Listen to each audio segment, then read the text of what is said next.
Yarrrrrrr! Hello my lovelies, how are you? I hope you're doing well. Okay, so here I am. This is me inside of my project. And what I'm going to do is I'm going to import from, where the hell is Quixel Mixer? There it is. Here, Quixel Mixer. So I'm going to go to export. And export format is, let's see, we've got albedo, diffuse, specular, don't need glossiness. Roughness, normal, displacement, ambient occlusion. Why not?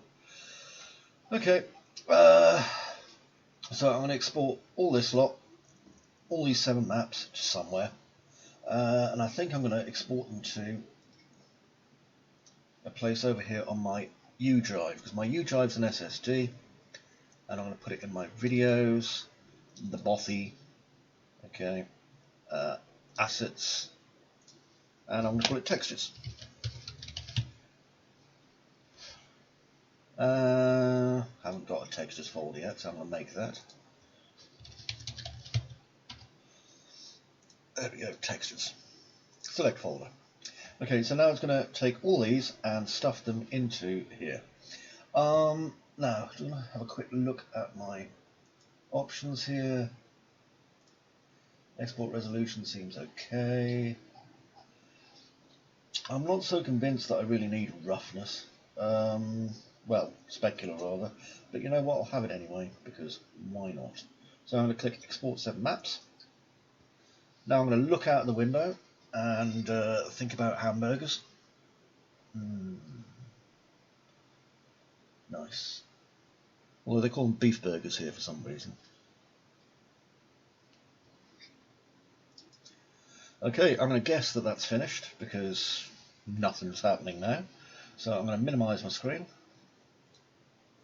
And I'm back here in this. So now what I'm going to do is I'm going to go to my lighthouse, right click, new folder. I'm going to call this Bothy. Okay, and in here I'm going to import my files that I've been working on. So I'm going to press import, and if I go here into this folder and go to, oh, not that one, silly me, this one, the Bothy, assets. And here we are, export single material. That's the one that I want. I'll open that and just click import. Wait patiently. Okay, that wasn't too hard. No smoothing group information was found. Don't care. Now, here's the material, primary stone. Okay, not interested in that. So now I'm going to make a new folder. I'm going to call this one textures. Okay, and in fact what I'll do is I'll call it B wall long 01. Okay, that's how I know what it is. Textures. Go into there and I'm going to click import. Now, Bothy wall 1, you'll see we've got all these beauties here. And if I select them all and right click and go to properties, 61 megs, so they're quite large. Most of that is the displacement, just over here. Okay, now it's up to you whether or not you're going to be using displacement. I'm just going to import them all in either way. There we go. And just wait patiently. This does not take too long, so don't worry. Okay, and Control S. Now they're all saved. And now if I go back to Bothy, you'll see I've got my primary stone. So I'm going to hit F2 and rename that B underscore wall long 01 mat. Okay, that way I'll know what it is. And I'm going to open it. Because now I have to assemble my material. My computer's groaning a bit because I'm doing quite a lot of stuff. Bless it. What I'm going to do as well actually is I'm going to just close my mixer because I know that that's going to be eating resources. Save. There we go. See you soon, mixer. You did a good job. I'm very pleased with you. Right, back to here. So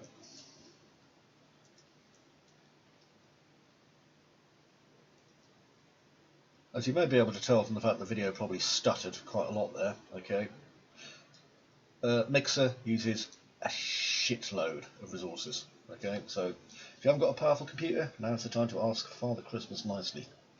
Anyway, I'm going to just get rid of my material that's in here, and now I've got my plain looking ball. No giggling at the word ball, please. Now I'm going to grab this albedo, which is a base map. Okay, and in here I'm going to just drag this for the moment to my base colour. Alright, and as you can see now we've got that. Now, if I want to see what it looks like on my wall, what I'll do is I'll just click on this, and then I can click on my teapot. Okay, and it'll give me an overview of what my wall's looking like. Which is pretty darn nice, to be honest. Okay, next, go back at my wall long textures, and I need my ambient occlusion, which is down here. So I'm going to put my ambient occlusion just next to my main albedo and drag a node through it. Okay, and that'll give me the AO. I could also use my diffuse texture. So if I'm not using my albedo, I'll use my diffuse. It's entirely up to you. My displacement I'll come to in a moment. My normal map I'm going to place here, and I shall just place that in normal, which seems relatively normal. Now I'm going to get my roughness map, and my roughness I'm going to literally just stick it to roughness. Okay, now these are my core 4. Okay, down here you can see I've got a specular. If I zoom in, well, it's just grey. Okay, I don't need this material especially. So let's get rid of this, and let's get rid of diffuse. Okay, and we'll keep the other ones for the moment. Bye bye, you two. Okay, so now we've just got these 5 materials, and we haven't even used displacement yet. Okay, now let's get our displacement in, and for this we're going to use a WS, well that's WV, WS, okay, vertex normal WS. And this is going to chart the normals of our model and do a little bit of magic to it. Now I'm just going to put a multiply in, so I pressed M and click, and I'm going to attach that to my A input, and I'm going to press 1 and click, and that is going to be my controls, not for my tessellation, for my displacement. Yeah, and I'm going to put a value in there of maybe 5 for the moment, and then I'm going to click it, right click it, convert it to a parameter, and in here, it always does that, hang on, never really worked out why, but there you go. In here I'm going to delete the word param, and instead I'm going to put displacement str. Okay, so that's the strength of our displacement. Next, if I bring this down to about here, I'm going to grab my displacement map itself and just pop it here. Okay, and then I'm going to hit M for multiply again, and I'm going to get my RGB straight out into my alpha, A channel, alpha, geez. And I'm going to put my multiply into my B channel. So these two are multiplied together to point out how strong this input data should be, and then these two are multiplied together, so it's multiplying this by the vertex normals. We're going to stick this into our displacement. Oh no, it's not lit up. That's okay, I'll show you why not. Let's just scroll down a little bit. Notice I've selected that. Okay, and we're going to go to our tessellation, and let's just stick some flat tessellation on for a minute. Okay, so that's our simplest tessellation. That's our tessellation that basically doesn't use too many resources. And I'm going to drag this to our new lit up world displacement option, and then down here I am going to press 1 and just make a new setting. Okay, see this? And this will be our tessellation multiplier.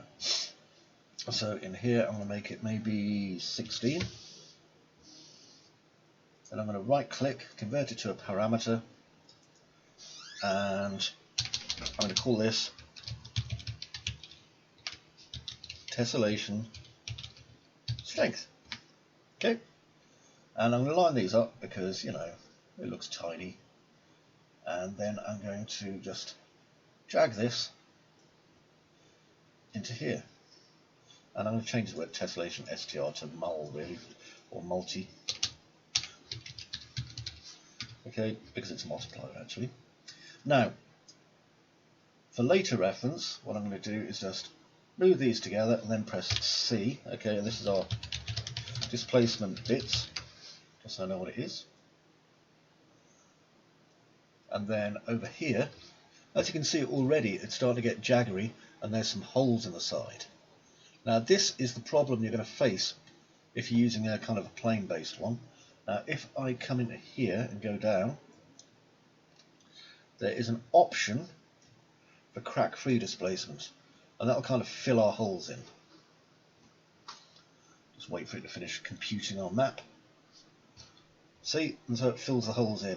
It's still too strong, so I'm going to change our base displacement here, and I think I'll make it a default value of 2, which is way less strong. Alright, so we've got quite a bit going on here, and what I want to do now is take this material here, and I'm going to pop it up. Now down here I'm going to put core stuff. Okay, so that's a technical term. And then up here where this is, I can now make it where I can, you know, maybe add a few changes to this if I want to. So if I put in a multiply and I press 3 and just click here, so I get this nice colour thing. Okay, and I'll just put these two together. Now, if I just start previewing this node, this will take a moment, and we'll see it there. Oh, it's all black. That's correct, it is all black. Okay, so if I just change that to all white, there we are. Okay, so the idea of this is that we can now darken or lighten or even tint our materials should we so choose. Okay, so I'm now going to just drag this into my base color, and then I can create a parameter out of this, and my parameter is going to be called Gordon.